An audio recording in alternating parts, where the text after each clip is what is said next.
السلام عليكم ورحمة الله وبركاته.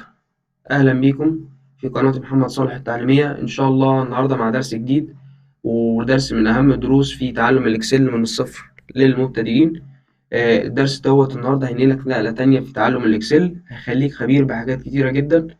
وتقدر من خلاله إن أنت تعمل أناليسيز لأي داتا عندك، أي شيتس عندك تقدر إن أنت تحللها بسهولة، ومن غير أي تعب، من غير أي مجهود. يلا بينا كده نبدأ بجدول بسيط كده عملته لكم. هنبدأ فيه نطبق فيه مفاهيم الفلترنج والسورتنج.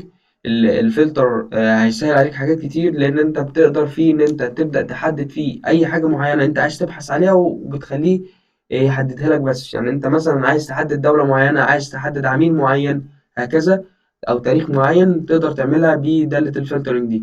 كمان عندك السورتنج، تبدأ تخليه يرتب لك على حسب الارينجمنت اللي انت عايزه يبدأ من الصغير للكبير، من الكبير للصغير، على حسب الديتس بتاعتك، على زي ما انت عايز، تقدر ان انت تحددها بسهولة.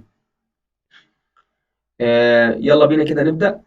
اول حاجة انا كنت عامل فلتر كده، هشيله كده، فحدد سل معينة، وادوس كنترول اول. فلما اعمل كده كنترول اول، هاجي هنا ادوس على فلتر كده، فكده لغاه.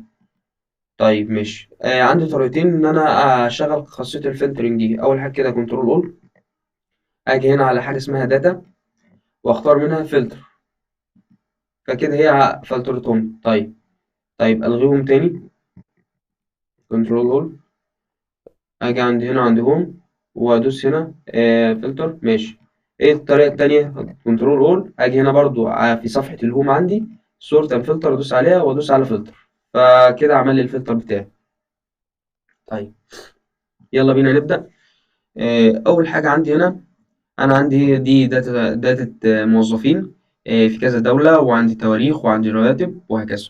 طيب أول حاجة، أنا وليكن مثلا أنا عندي مثلا عايز أبدأ أحدد الموظفين اللي عندي في مصر. طب أعمل إيه؟ أجي هنا أقف على دولة، وأدوس على الفلتر ديت، وأبدأ أحدد. أنا أول حاجة أنا عندي طريقتين. نبدأ بالطريقة الأولى. أنا وليكن أنا مثلا أنا هديس، هو هنا عندي مختار سيلكت أول، دي باي ديفولت عندي، دي كل دي كل اللي موجودة كونكلود داخل الإيه، داخل السيل عندي. فدلغيها كده، واحدد مثلا وليكن مصر بس، وادوس اوكي، فليه هو اوتوماتيك حول لي الداتا على مصر بس. طيب عايز الغي الكلام ده، اقف عليها برضه واقول له كلير فلتر فروم الدوله. تمام. طيب انا وليكن مثلا عايزها عندي مثلا السعوديه، دي الطريقه التانية. مثلا هدوس اكتب هنا السعوديه، ماشي، فليه هو حددها اهي، ادي السعوديه اهي، وادوس اوكي، فليه هو عرض لي الداتا اوتوماتيك على السعوديه فقط. دي كده الطريقه الاولى. والطريقه التانية، اعمل كلير فلتر فروم دولة، فكده شال لي الفلتر تاني. طيب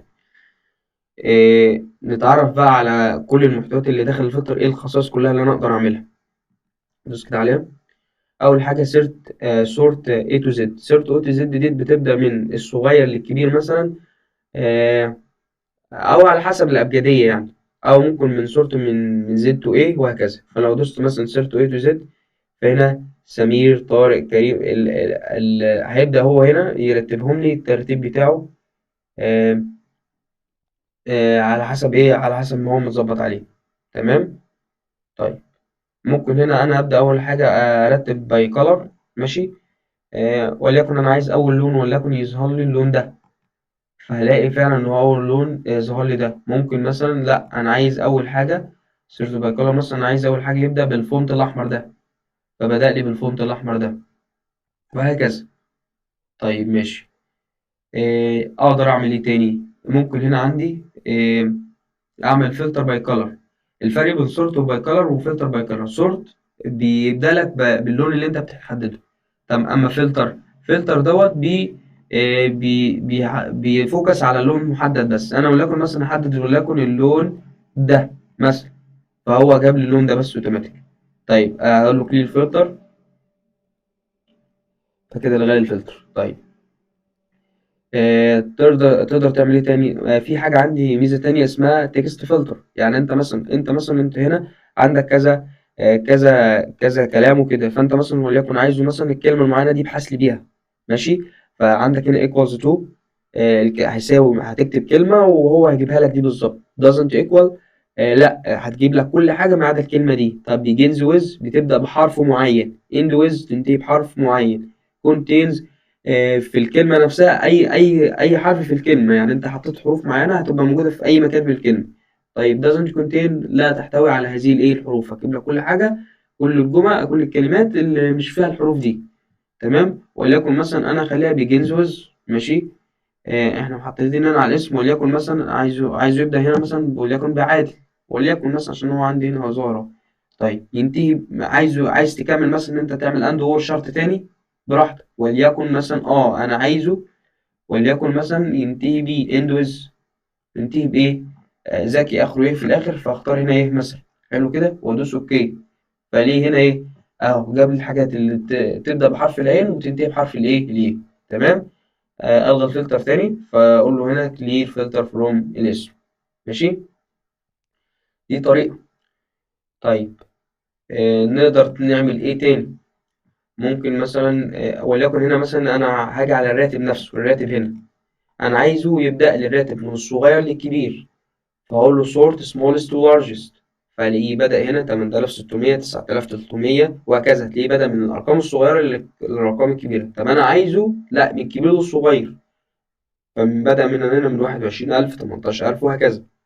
ده يسهل عليك انت مثلا عايز تشوف مين اكبر راتب عندك في الشركه نفسها، فده هيسهل عليك بدل ما تقعد تقرا الداتا شيت كامله. لا انت هنا جاست ان انت تعمل فلتر بالسورت ب smallest to largest او largest to smallest، فانت كده سهلت على نفسك. انت مش عايز تعرف اسماء الموظفين، انت بس عايز تعرف الرواتب الكبيره للصغيره كام. طيب التاريخ مثلا انا هنا عايز ارتب التاريخ، ابدا مثلا من تحت لفوق، يعني من التاريخ القديم للجديد، فاقول له sort oldest to newest، فادوس عليها كده، فبدا لي هنا 2016 17 18 وكذا. لا انا عايزه مثلا يبدا من اخر تواريخ، فsort newest to oldest، ادوس كده عليها فبدا لي من 2023 22 وانا نزلت تحت.